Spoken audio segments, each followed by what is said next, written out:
ये मत कहो खुदा से, ये मत कहो खुदा से कि मेरी मुश्किलें बड़ी हैं। ये मत कहो खुदा से कि मेरी मुश्किलें बड़ी हैं। इन मुश्किलों से कह दो कि मेरा खुदा बड़ा है। साथियों, इन्हीं शब्दों के साथ आप सभी को मेरा सलाम। जय जवान, जय किसान, जय भारत, जय संविधान। किसान भाइयों, मैं आज यहाँ आप सभी को सबसे पहले बताना चाहता हूँ कि आखिर क्या है ये 3 कृषि कानून।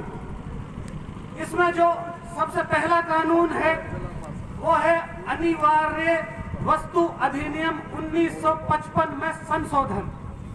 अर्थात इसे अगर मैं साधारण भाषा में कहूँ तो इसका मतलब है जमाखोरी, कालाबाजारी, अनुमति कानून।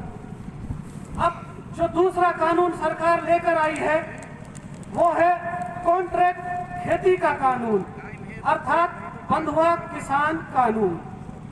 इसके बाद तीसरा जो कानून है वो है एपीएमसी को बाईपास करने का कानून, अर्थात मंडी तोड़ो एमएसपी छोड़ो कानून। इन तीनों कानूनों को सरकार लेकर आई है और सरकार का कहना है कि हम इन तीनों कानूनों को लेकर भारत में एक ऐसी क्रांति लेकर आएंगे जो आजादी से लेकर आज तक किसी ने कभी ना देखी हो। सरकार का कहना है इन 3 कानूनों से हम किसानों को आजादी देना चाहते हैं।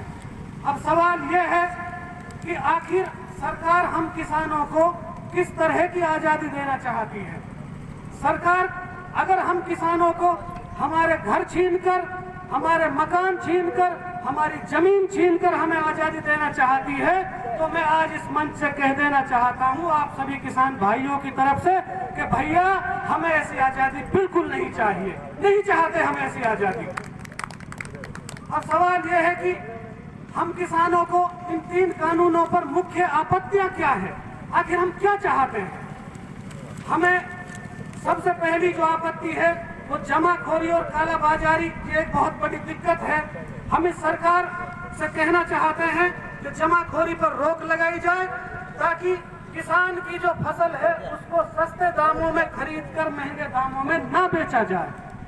दूसरी जो दिक्कत है वो दूसरे कानून में यह है कि कंपनी और किसानों के बीच जो रिटर्न एग्रीमेंट होगा, अगर उस रिटर्न एग्रीमेंट के बीच कोई विवाद पैदा होता है कंपनी और किसानों के बीच में, तो उसकी जो प्रथम सुनवाई होगी वो एसडीएम न्यायालय में होगी, दूसरी डीएम के न्यायालय में होगी, तीसरी joint secretary ministry of agriculture के पास होनी है, जहां तक हम किसानों का पहुंच पाना लगभग नामुमकिन है।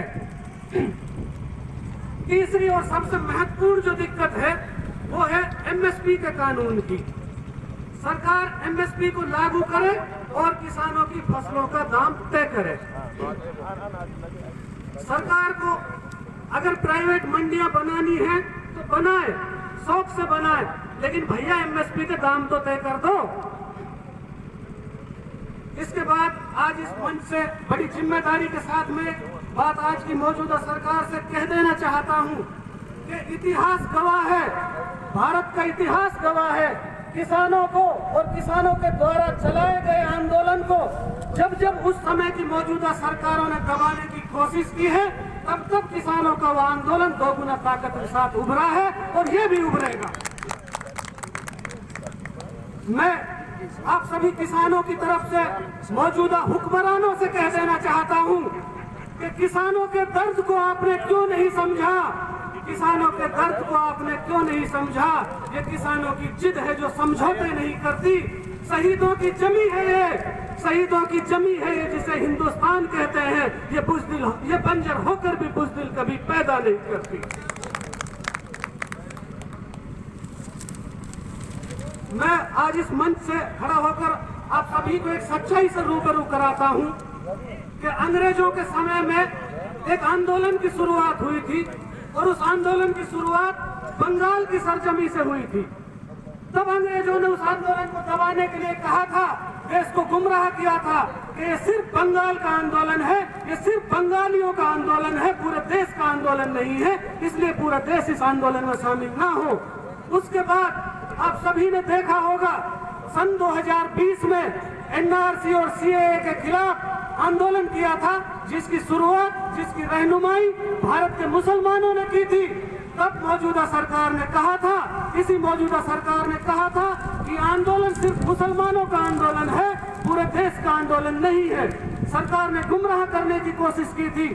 आज जब इस किसान आंदोलन की शुरुआत भारत के पंजाब से हुई है, हमारे सरदार भाइयों ने की है, हमारे सिख भाइयों ने की है, तब यह मौजूदा सरकार पूरे देश को गुमराह करना चाहती है और पूरे देश को गुमराह करते हुए कह रही है कि ये सिर्फ और सिर्फ सरदारों का आंदोलन है, पंजाबियों का आंदोलन है, पूरे देश का आंदोलन नहीं है।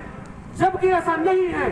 सच्चाई यह है कि कोई भी आंदोलन किसी एक जाति, किसी एक मजहब का नहीं होता, वो पूरे भारत देश का होता है। सच्चाई यह है कि जब जब हमारी इस भारत माता को जरूरत पड़ी है अपने वीर सपूतों की, तब तब इस भारत माता का लाल कभी सिख के रूप में, कभी हिंदू के रूप में, कभी मुसलमान के रूप में, तो कभी ईसाई के रूप में अपनी भारत माता की हिफाजत के लिए आता रहा है और आता रहेगा। अंत में मैं जाते समय अपनी बात खत्म करने से पहले कहना चाहता हूं मुल्क की मौजूदा सरकारों से, मुल्क के हुक्मरानों से, कि हम किसान अब नहीं रुकेंगे पानी की बौछारों से, हम किसान अब नहीं रुकेंगे पानी की बौछारों से। जाओ ये संदेशा दे दो अंबानी के यारों से, हम किसान अब नहीं रुकेंगे पानी की बौछारों से। जाओ ये संदेशा कह दो अंबानी के यारों से। अपना हक हम छीन के लेंगे दिल्ली के दरबारों से, अपना हक हम छीन के लेंगे दिल्ली के दरबारों से। जय हिंद।